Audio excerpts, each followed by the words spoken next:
हमारे साथ रामकृपाल जी भी मौजूद हैं। लेकिन मोदी कैबिनेट के 21 नए मंत्रियों को मौका मिल रहा है, यानी जो नए चेहरे जिनको शामिल किया जा रहा है मंत्रिमंडल में वो 21 नाम है। 21 नए मंत्रियों को मौका दिया जा रहा है। पहली बार उन्हें मोदी मंत्रिमंडल में हिस्सा दिया जाएगा, जिसमें बड़ा नाम शिवराज सिंह चौहान का है। मध्य प्रदेश के मुख्यमंत्री के बाद अब उन्हें केंद्र में लाया गया, तो यहां उन्हें अहम भूमिका दी जाएगी। पहली बार वो मोदी मंत्रिमंडल का हिस्सा होंगे। इसके अलावा चिराग पासवान, जीतन राम मांझी को भी मंत्री पद मिलना लगभग तय माना जा रहा है। तो ये वो नए चेहरे हैं जिन्हें शामिल किया जाएगा मोदी मंत्रिमंडल में। मनोहर लाल खट्टर और जयंत चौधरी को भी अहम भूमिका मिल सकती है। तो देखिए, जिन चेहरों की हम बात कर रहे थे, मोदी 3.0 की टीम में डेब्यू किसका हो रहा है, यानी पहली बार वो कौन से चेहरे हैं जिन्हें मौका मिल रहा है मोदी 3.0 में शामिल होने के लिए। तो आइए वो आपको बता देते हैं। शिवराज सिंह चौहान मध्य प्रदेश से केंद्र में आए हैं, अब यहां अहम जिम्मेदारी मिलेगी उन्हें।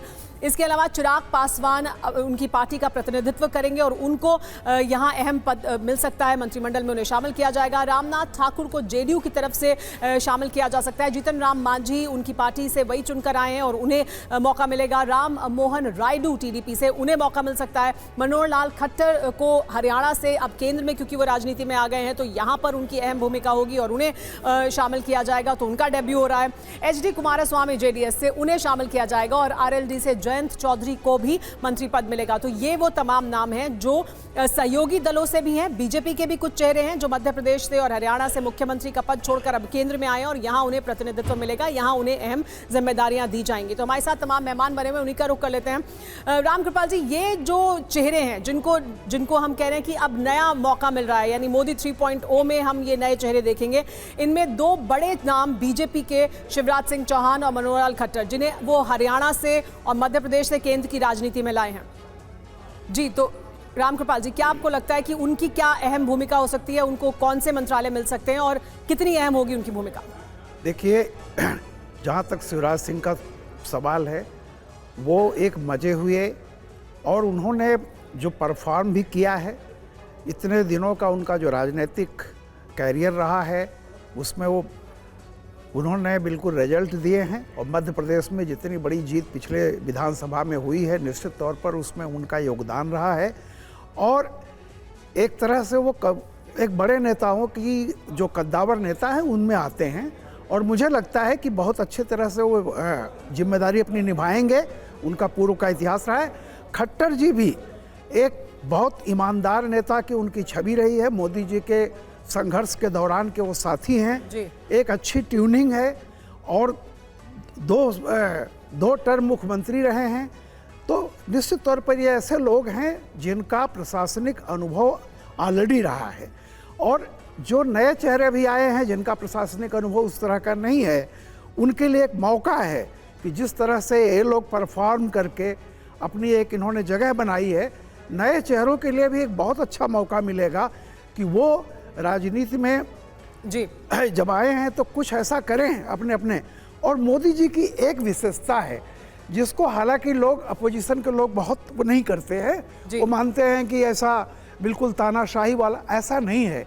मोदी जी उस तरह के लीडर हैं जो कभी भी बॉस नहीं होते, वो हमेशा अपने जो कनिष्ठ सहयोगी हैं उनके साथ चलते हैं और लगातार मॉनिटरिंग का मतलब ये नहीं होता है कि आप सर पे खड़े रहें। वो देखते हैं कि जहां उनको ज़रूरत पड़ती है वहां वो मतलब गोल ओरिएंटेड है। आप गोल्स जो सेट किए गए हैं उनको अचीव कर दिखाएं और उसको प्रतिनिधित्व मिलता है। लेकिन शिवराज सिंह चौहान की हम बात कर रहे थे तो उनके बारे में दर्शकों को भी और बता दें कि शिवराज सिंह चौहान की जो अहमियत है वो क्यों बहुत ज़्यादा है। तो देखिए, मध्य प्रदेश में बीजेपी सभी सीटें जीतकर हासिल कर एक बार फिर सत्ता में काबिज हुई है। विदिशा से मध्य प्रदेश से वो चुनाव जीत कर आए हैं। विदिशा सीट से रिकॉर्ड मतों से उन्होंने चुनाव जीता है और छठी बार लोकसभा सांसद बने हैं, यानी मुख्यमंत्री बनने के पहले भी वो लोकसभा सांसद थे और अब एक बार फिर जब उनकी केंद्र की राजनीति में वापसी हो रही है तो करीब 17 साल मध्य प्रदेश के सीएम रहने के बाद वो वापसी कर रहे हैं। तो लंबा अनुभव सांसद होने का भी, लंबा अनुभव मुख्यमंत्री होने का भी, तो प्रशासनिक अनुभव उनके पास बहुत है और वो तजुर्बा लेकर केंद्र की राजनीति में जब आएंगे तो उन्हें उनका अहम योगदान होगा।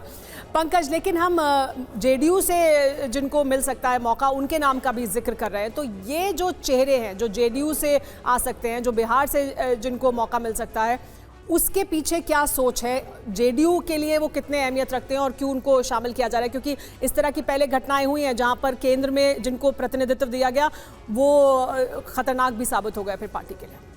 देखिए, बिहार से जो 8 लोग मंत्री बनाए जा रहे हैं उसमें से 4 भारतीय जनता पार्टी के हैं और 4 उनके सहयोगी दलों के। और चिराग पासवान और प्रधानमंत्री नरेंद्र मोदी की जो केमिस्ट्री है वो हम सब लोग बराबर देखते रहे कि नरेंद्र मोदी को कैसे चिराग पासवान कहते हैं कि मेरे प्रधानमंत्री, वो उनको अपना भगवान राम मानते हैं, अपने को चेला हनुमान मानते हैं। और जिस तरीके से स्ट्राइक रेट रहा चिराग पासवान, बिहार में एक नई उम्मीद और नई संभावनाएं बन के आए हैं। और जिस तरीके से सामाजिक समीकरण यूपी और बिहार में थोड़ा सा गड़बड़ हुआ है बीजेपी का, तो सहयोगी दलों को उसी हिसाब से फिट करने की कोशिश की गई है। बीजेपी में भी देखिए तो सतीश दुबे जिनको पहली बार बनाया जा रहा मंत्री, उसी तरीके से मुजफ्फरपुर से जो लोकसभा के सांसद हैं चंद्रभूषण निषाद, तो एक मल्लाह कम्युनिटी को कैटर करने के लिए, तो एक तरीके से सामाजिक समीकरण और नए लोगों जिनमें संभावनाएं हैं, खासतौर से सहयोगी दलों को देखिए। अगर हम यूपी की भी बात करें ना समयरा, तो उसमें देखिए कमलेश पासवान, ये कहा जा रहा था कि यूपी में बीजेपी को जो 29 सीटों का नुकसान हुआ है उसमें से कुर्मी और दलितों में अगर देखें तो सबसे ज़्यादा पासी वोट का बहुत नुकसान हुआ है। तो कमलेश पासवान जो गोरखपुर से सटे बांसगांव के हैं, तो पासी कम्युनिटी को कैटर करने के लिए कमलेश पासवान को पहली बार मंत्री बनाया जा रहा है। यानी आने वाले दिनों में जो चीज़ें होंगी, सामाजिक समीकरण को सेट करना और एक नई उम्मीद और नई जिम्मेदारी देकर इन सब नेताओं को आगे बढ़ाया जा रहा है। यानी अपने जो सहयोगी हैं उनको भी प्रतिनिधित्व दे रहे हैं, लेकिन साथ ही जो जातीय समीकरण है और आगे की जो राजनीति है, चाहे वो उत्तर प्रदेश की और बिहार में आगे आने वाले विधानसभा चुनाव, उन सबको भी साधने की कोशिश है। और जो पंकज आप बता रहे थे वो दर्शकों को भी बता दें।